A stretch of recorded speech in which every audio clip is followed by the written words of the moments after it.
Hi, and welcome to another edition of App Marketing Conversations. I am Ryan Morrell with GameHouse. As always, I'm joined by Ian Sefferman of Mobile Dev HQ by Tune and Roby Ganguly of Attentive.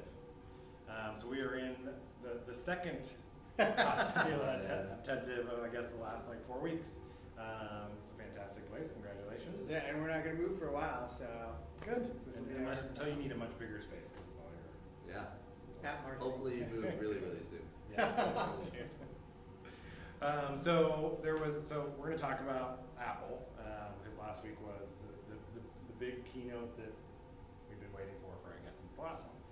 So in this episode we're going to talk about the new iPhones, both the 6 and the 6 Plus. So I highly doubt there's anybody watching this that hasn't heard that Apple released two new phones, a 4.7 inch and a 5.5 inch. So let's start by just getting some first reactions from the two of you on what you thought of the announcement. I doubt they were a surprise, but maybe your reactions. So I think I would say my first reaction is simply to say that I pre-ordered the 6 Plus. Oh wow! For whatever that's worth. Did it come with a purse? It didn't.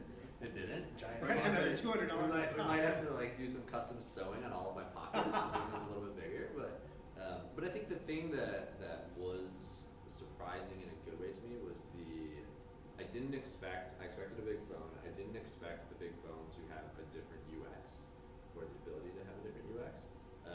And the fact that it did and that it looks like super great to use, I thought was a nice middle ground phablet between the iPad and the iPhone.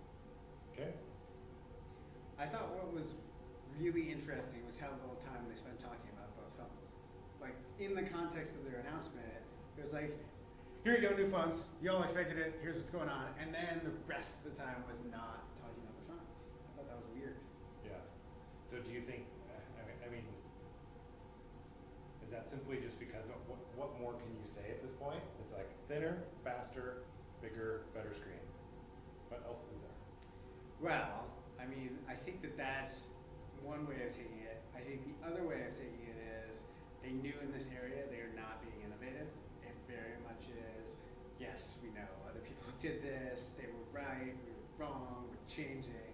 Let's go talk about the things that we think we're doing a better job at and we're innovative at. Yeah. Okay. So from an app marketing perspective, well, hopefully everyone took your advice from a couple of segments ago saying, well, they released the ability for you to build scale for UI kit to scale. Hopefully people did that. Yep. So what else should people be doing now that the iPhones have been released?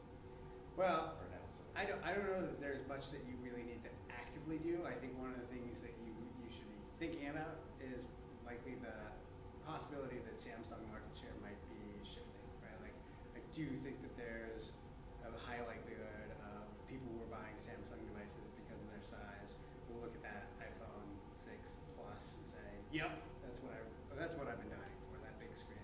The question I have about that is price. Like, it is an expensive phone, right? So I got lucky in that I've been with Verizon for a while, so I'm not actually paying anything more than I was to get the phone. But like, it's still like, even as somebody who's purchasing the phone, it feels like the price is super high, and Samsung still hasn't fallen on that end of the market. Actually, you know what? I take that back. If you're a marketer, I think here's what you should be thinking about. If you're in the segment of apps that have been really targeting the iPad, you can go back and look at the iPhone marketplace and say the 6 Plus is probably going to get me a lot of the capabilities and the utility that I was developing for on the iPad. Yeah. So but does that now create, instead of a bifurcated market, bifurcated market? Sometimes I'm glad I'm not a publisher, and this is one of those times, right? It's going to be hard.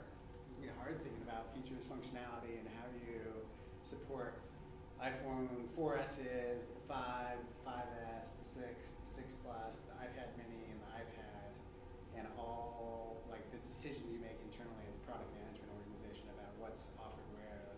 I don't envy people. What are you guys thinking about there? I have no idea because it's for me it's outside the scope of my responsibility. Yeah. So I mean I think my perspective is we'll kind of wait and see. And I was just going to ask you, like, how would you start thinking about the segmentation of your audience?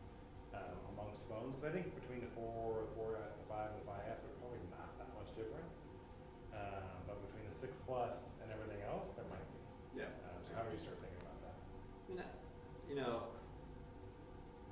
I think I'm a sort of, you gotta wait a little bit to understand the market, and I would say I would start to collect how I would take advantage of that, but then wait and see what my usage actually looks like between those devices and figure out how to proceed from there.